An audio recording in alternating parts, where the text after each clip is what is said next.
안녕하세요. 글로벌 리포트 장량입니다. 오늘 제가 나와 있는 이곳은요. CNO 운하, 체사피크 앤 오하이오 운하의 4번 관문입니다. CNO 운하는 이곳 조지타운에서부터 메릴랜드주 컴벌랜드까지 포토맥 강을 따라 건설된 약 300km 길이의 운하로 워싱턴 DC에서 가장 오래된 동네인 이곳 조지타운이 워싱턴의 최대 상업지역으로 번영하던 시기에 물자를 수송하는 용도로 사용됐는데요. 조지 워싱턴 초대 대통령 때부터 논의가 시작돼 1828년 착공됐고 볼티모어에서 오하이오까지 철도가 놓이게 되면서 운영에 타격을 입고 1850년 공사가 중단됐지만 이후에도 75년간 석탄, 목재 등의 상업용 물자 운송에 큰 역할을 담당했습니다. CNO 운하는 1924년 사용 중단되고 이후 정부가 매입해 1971년 국립공원이 됐는데요. 숲과 물, 고풍스러운 구조물 등이 도심 풍경과 어우러지면서 지역 주민에게 인기 있는 관광 명소로 거듭났습니다. 300km의 운하 곳곳에는요, 수문과 수문을 지키던 가옥 등 29곳의 유적지를 볼 수 있고 운행 당시를 재현한 노새가 직접 끄는 배를 타볼 수 있지만 현재 팬데믹의 영향으로 일부만 영업 중입니다. 다양하고 깊이 있는 세계 소식 글로벌 리포트 지금 시작합니다.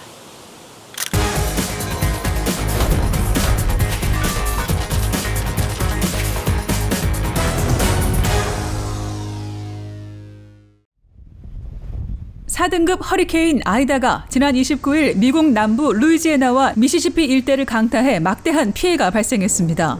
건물 지붕이 뜯겨나가고 시설물이 파괴됐으며 잔해들이 도로에 널려 있는데요. 16년 전 허리케인 카트리나로 큰 피해를 봤던 루이지애나주 최대 도시 뉴올리언스는 송전선이 모두 망가져 도시 전체가 정전이 됐습니다. 아이다는 상륙 후 세력이 약화했지만 북동쪽을 향해 계속 이동하며 폭우와 홍수를 유발했는데요.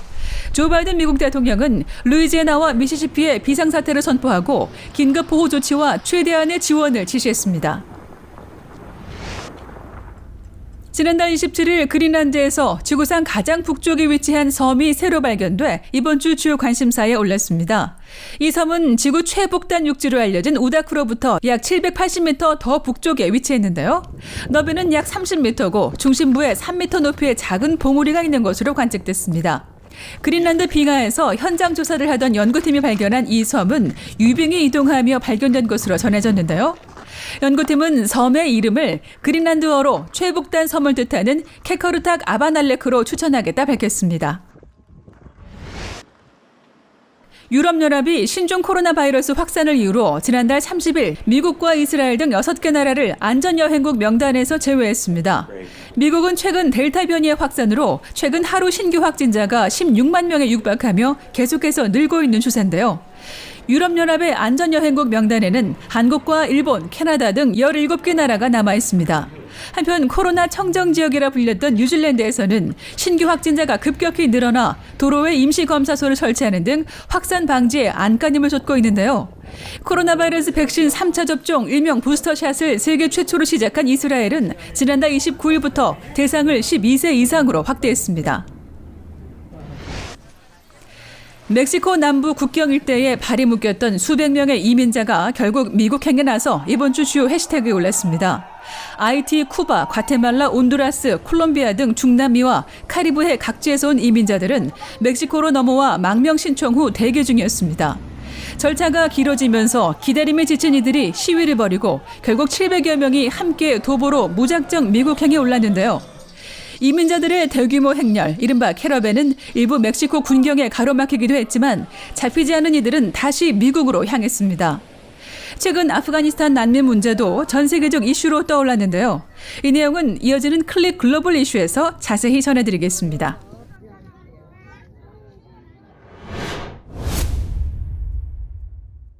These are dramatic times, and UNHCR, the UN Refugee Agency, has worked with the people of Afghanistan for over 40 years, and we will stand by them and do what we can to support them. 이슬람 무장 조직 탈레반이 다시 아프가니스탄 수도 카불을 장악한 뒤 수많은 아프간인이 카불을 탈출하기 위해 공항으로 몰려들었습니다. 이런 가운데 미국과 영국, 스페인 등 많은 나라가 아프간인들의 탈출을 도왔습니다. 탈레반이 득세하면서 황급하게 외국행 비행기에 올랐던 아프간인들은 이제 새로운 곳에 자리 잡아야 하는데요. 클릭 글로벌 이슈 오늘은 카불을 탈출한 아프간 난민들의 상황을 살펴보겠습니다.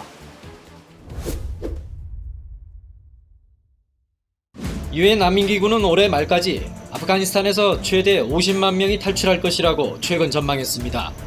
미국 워싱턴 포스트 신문은 지난 8월 28일 기준으로 11만 7천 명 이상이 카불에서 빠져나갔다고 전했습니다. 영국 스카이뉴스 방송은 지난 8월 26일 보도에서 미국은 약 8만 3천 명, 영국은 5,500명에서 7천 명, 그리고 독일은 약 3,600명의 아프간인들을 대피시켰다고 추산했습니다. 한국 정부도 수송기를 보내 현지 대사관 업무와 재건 업무를 도운 아프간인 380여 명을 데려왔습니다.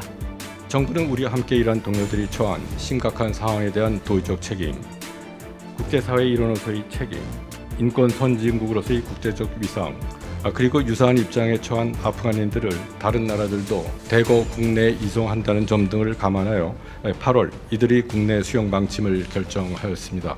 비행기를 타고 황급하게 카불을 탈출해 외국에 도착한 난민들은 안도와 희망을 언급했습니다. I feel here comfortable right now, but when I was in Afghanistan, and I was not feeling good because since the Taliban was enter and they were surrounding all the Kabul, and I was hiding in Kabul. I was trying to get into the Kabul International Airport to have a safe flight. Definitely those people that they travel to the USA, they are very lucky. Their future is guaranteed, and everything that they want to do, they can do. But in Afghanistan, we can't. No one can. 그런가 하면 언젠가는 다시 아프가니스탄으로 돌아갈 것이라고 다짐하는 사람들도 있습니다. When we were taking off, he started crying. He didn't want to leave.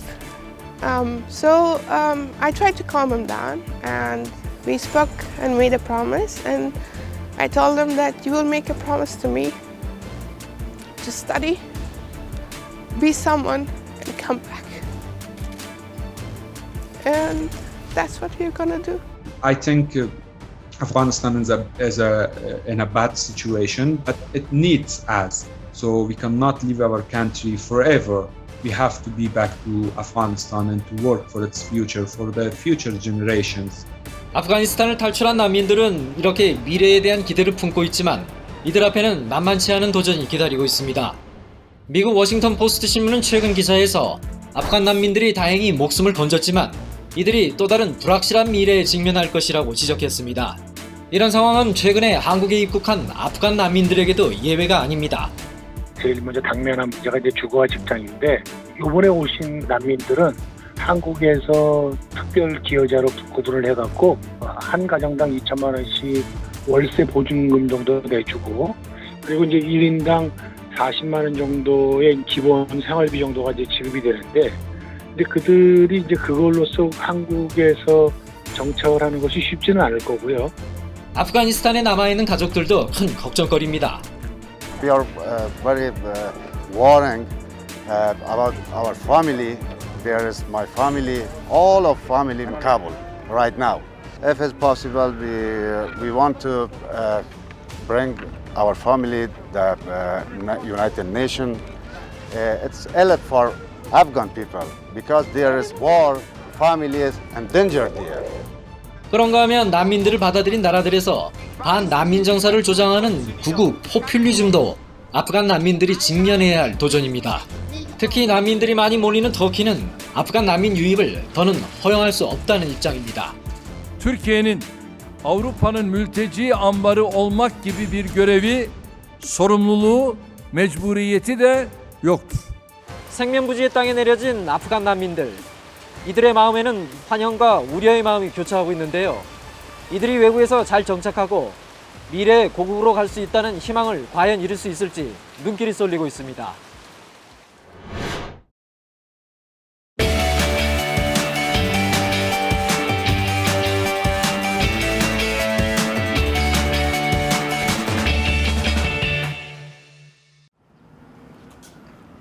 I had very recently placed a big amount of photos at the Museum of the City of New York on my outside, my street photography.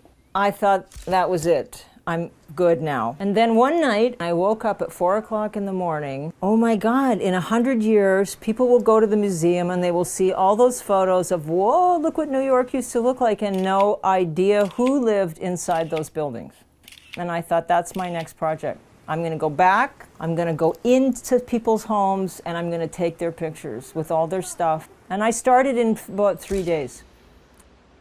So I tried with a few friends first, and I thought, I'll go on social media, I'll put a call out, anybody who wants to, to do this. But I never had to. Everybody had another friend, and before you know it, people were sending me an email with a picture of their house saying, could you please put me in the book, I got my bag, and I would go to people's house, and they would open the door, and I'd be like, hi, let me look. And I would walk in their house and just quickly, some places I was only for 5 minutes or 10 minutes. I shot about 125 people. When I moved here in '83, this neighborhood was all tenements. The first apartment I ever had a bathtub in the kitchen. And when you tell people that, they're like, what? And you're like, yeah, that was a thing. And they were all exactly the same. It was the tenement buildings, right?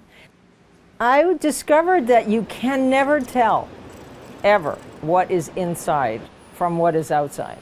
I would, meet periodically famous people or people that were very wealthy, and you'd go to their place, and the outside of the building would always, not always, but often be a complete dump. And then you'd walk into these fantastic apartments. They don't want their building to look nice. Especially in those days. You'd be robbed, you'd have people breaking in, so that was just fine. One lady in the book, she had a tiny little room, her and her husband got this little apartment, Upper West Side, years ago when they first were starting out. And over the years they had some children and they needed more space. They looked around, they couldn't get a bigger apartment. So an apartment came up for rent in their building. They took it, and they raised their family in 2 apartments. So the kids spent their whole life in their pajamas going up and down, they slept up and their living room was downstairs. How funny is that? I don't know that things will ever be what they were before this. The project is sort of a love letter to what now is a time gone past.